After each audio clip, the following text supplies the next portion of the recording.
Bonjour, vous écoutez l'épisode 107 de Change ma vie, le podcast qui vous donne des outils pour votre esprit. Je suis Clotilde Dussoulier, auteure, coach de vie certifiée et exploratrice de ma vie intérieure, et je partage ici les découvertes qui ont changé ma vie.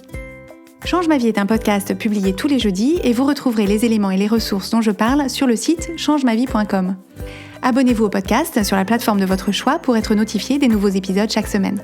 Si vous aimez ce podcast, vous le savez, la meilleure façon de le soutenir est de laisser un avis 5 étoiles sur Apple Podcast ou sur la plateforme que vous préférez. C'est ça qui permet à d'autres de le découvrir plus facilement. Cette semaine, je voudrais remercier Isabelle qui a écrit « Un grand merci pour vos podcasts qui résonnent dans tant de situations du quotidien et nous aident à cheminer. Nous les écoutons désormais en couple, ce qui nous aide dans l'éducation de nos 3 enfants. » Merci beaucoup Isabelle pour ce beau commentaire et si vous aussi ce podcast vous est utile, n'hésitez pas à prendre la plume pour le dire. Cet épisode est le 3e volet de notre triptyque au sujet du lâcher-prise qui a donc commencé avec l'épisode 105 avec le lâcher-prise en 3 leçons, première leçon. On a passé ensuite l'épisode 106 à parler d'une 2e leçon. Donc la première leçon, c'était mesurer et prendre conscience de l'étendue de notre sphère de pouvoir et d'influence et se concentrer dessus. La leçon de l'épisode 106, donc de cette 2e leçon, c'était prendre conscience de l'idée d'indépendance émotionnelle et remarquer tous les endroits où on fait reposer notre bien-être et nos émotions sur des situations ou des personnes qui sont extérieures à nous et essayer de se détacher de cette dépendance émotionnelle pour pouvoir se détacher de la tentation de contrôler ces personnes et ces situations. Donc je vous invite à écouter ou à réécouter cet épisode 105 et cet épisode 106 pour lesquels je vous ai donné des exemples. Nous abordons avec ce 3e épisode le 3e ingrédient du lâcher-prise, la 3e leçon et la 3e erreur qu'on fait quand on se propose de lâcher prise et qu'on constate qu'on n'y arrive pas. Donc, l'erreur qu'on fait quand on essaye de lâcher prise, c'est qu'on s'aperçoit que ce qu'on est en train de faire, donc cette idée d'hyper-contrôle, cette idée de contrôler les situations et les personnes,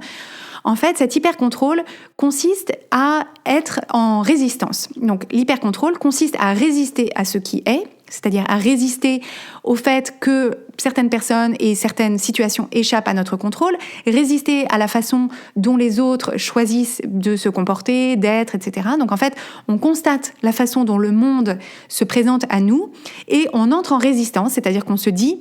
ce n'est pas comme ça que je veux que le monde soit, et donc je vais essayer de changer le monde, je vais essayer de le contrôler, de le manipuler, de pousser aussi fort que je peux pour que le monde ne soit pas comme il est, parce que comme il est, ça ne va pas. L'hyper-contrôle, c'est de la résistance à ce qui est, donc c'est vraiment important de l'identifier comme tel. Et en fait, l'erreur qu'on fait quand on se propose de lâcher prise, c'est qu'on pense que la seule autre option qu'on a, si on ne veut pas être dans la résistance, que la seule autre option qu'on a, c'est de la résignation. C'est-à-dire qu'on pense que lâcher prise sur une situation consiste à abandonner tout effort, à se résigner et à être dans la défaite, l'abandon et composer avec quelque chose qui est suboptimal, qui ne nous plaît pas, qui nous fait souffrir. On a l'impression qu'en fait, les 2 choix qu'on a, c'est soit la résistance, soit la résignation. Et comme la résignation, ça nous plaît pas, on se dit la seule possibilité que j'ai, c'est de la résistance.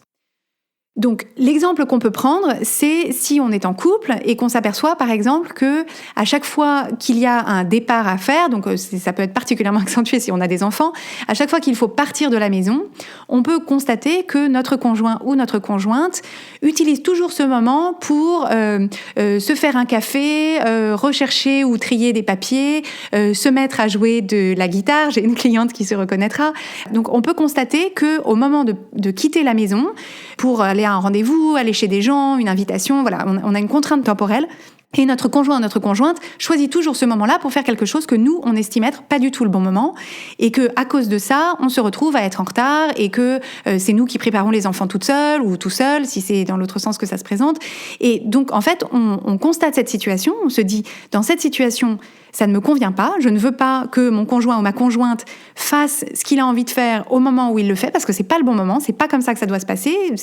on va être en retard, c'est embêtant, tout ça, ça ne me convient pas.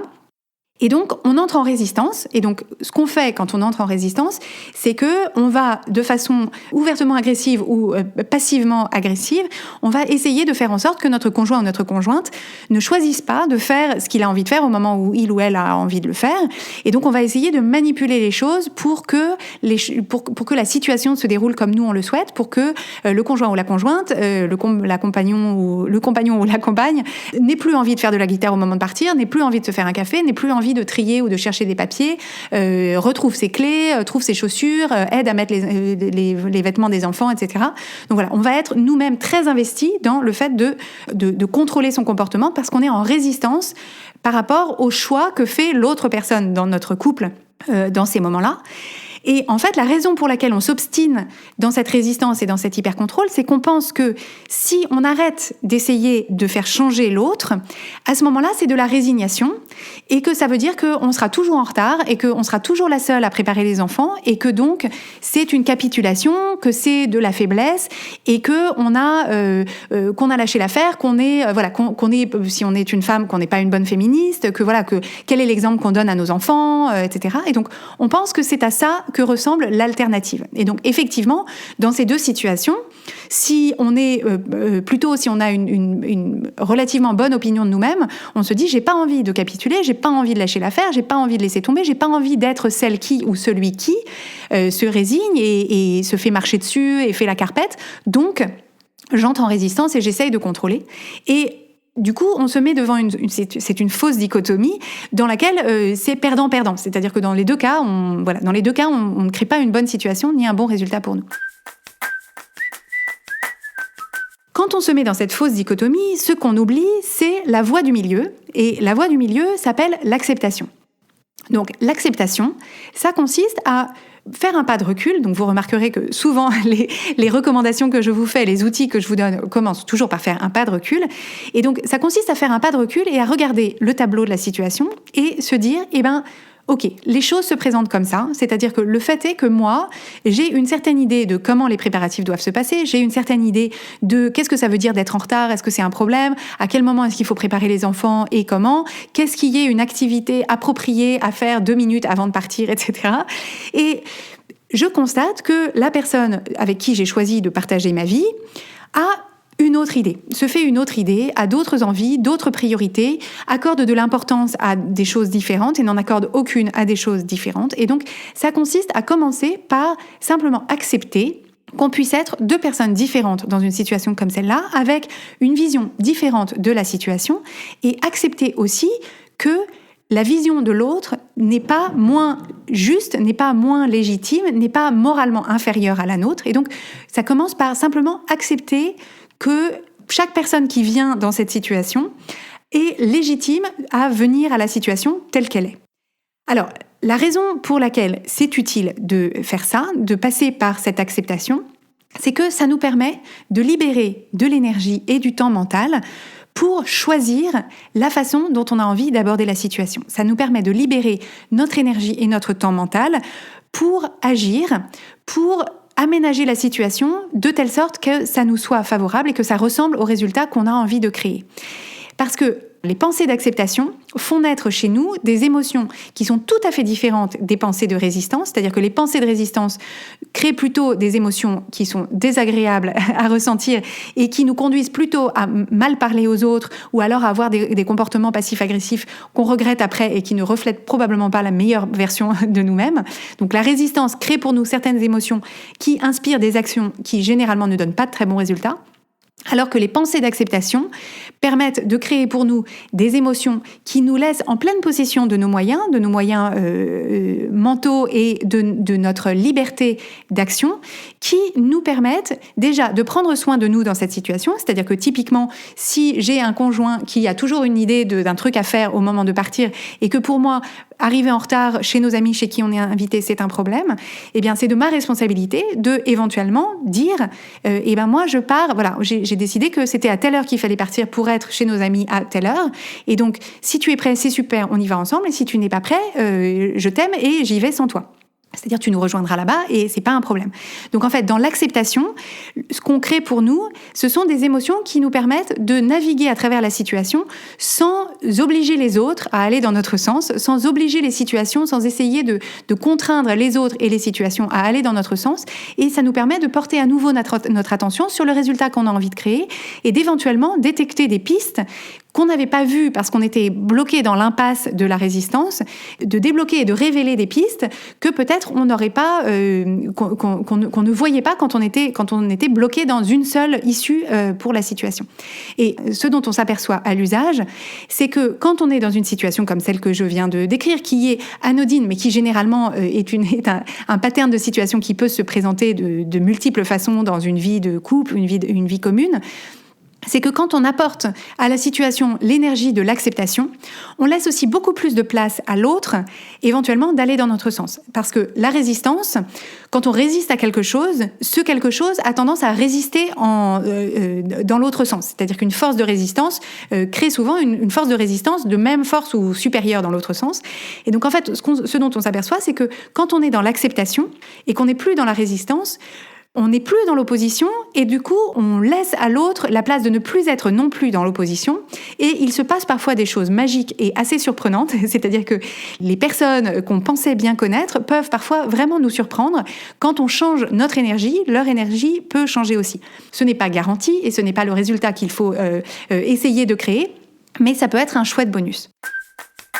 L'idée de cette troisième leçon, c'est de faire la différence entre le scénario de la résistance, le scénario de la résignation et le scénario de l'acceptation. Et essayer de choisir, enfin c'est ma recommandation pour vous, d'essayer dans toutes les situations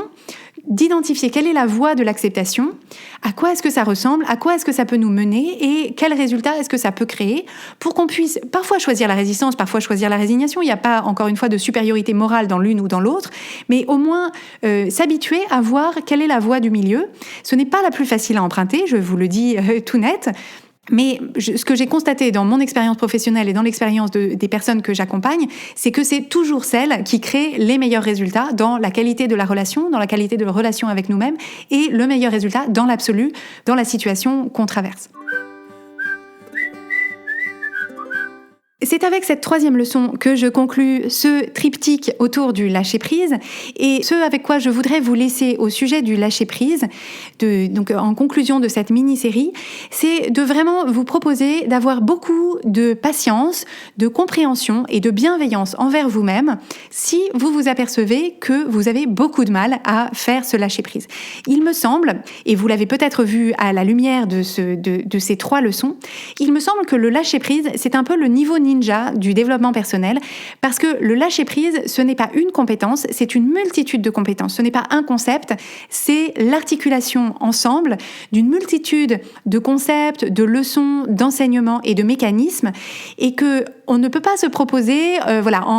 ni en 3 épisodes de podcast, ni en un article d'un magazine féminin, de voir la lumière et de se dire d'un coup, je m'aperçois que les situations glissent sur moi, que je vois toujours la voie du milieu et que c'est merveilleux et que j'ai atteint l'illumination absolue. Je pense que cette idée de lâcher prise, c'est vraiment très important de comprendre que c'est une pratique qui est vraiment très avancée dans le développement personnel, l'aménagement de notre vie intérieure, la connaissance de soi, la connaissance des mécanismes du cerveau, des mécanismes émotionnels, etc.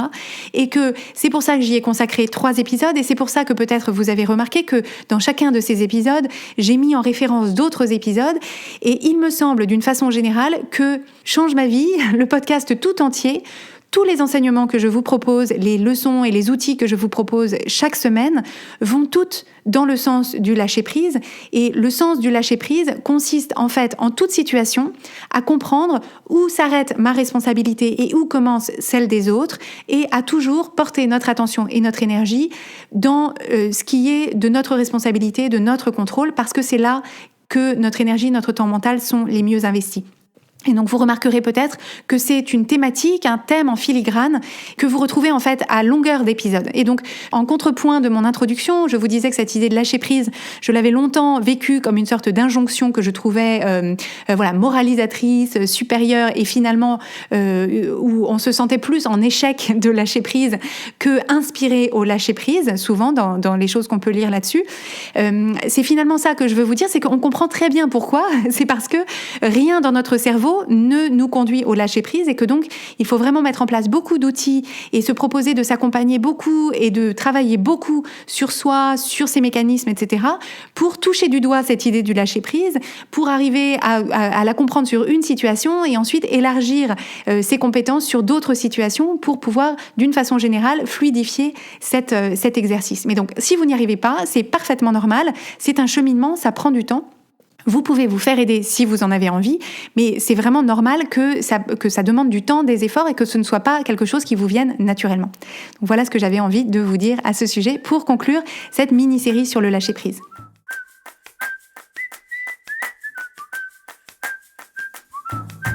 Si vous aimez Change ma vie, vous allez adorer Change ma vie mode d'emploi. Change ma vie mode d'emploi, c'est le programme de coaching qui va vous donner des ailes pour atteindre tous vos objectifs de vie. Grâce à notre méthodologie unique, nous allons vous guider pas à pas pour développer la vision riche et vivante de ce que vous voulez. Nous allons vous aider à trouver la clarté sur la façon la plus simple et la plus directe de l'obtenir, et nous allons vous apprendre à soutenir votre élan tout du long en surmontant les obstacles avec confiance pour vous sentir avancer tous les jours vers la vie à laquelle vous aspirez. Si vous écoutez Change ma vie, c'est que vous savez que vous avez une vie extraordinaire à vivre. Une vie qui a du sens et un impact, et c'est notre mission et notre passion de vous y aider. Je vous donne donc rendez-vous dès aujourd'hui sur changemavie.com/coaching pour avoir toutes les informations.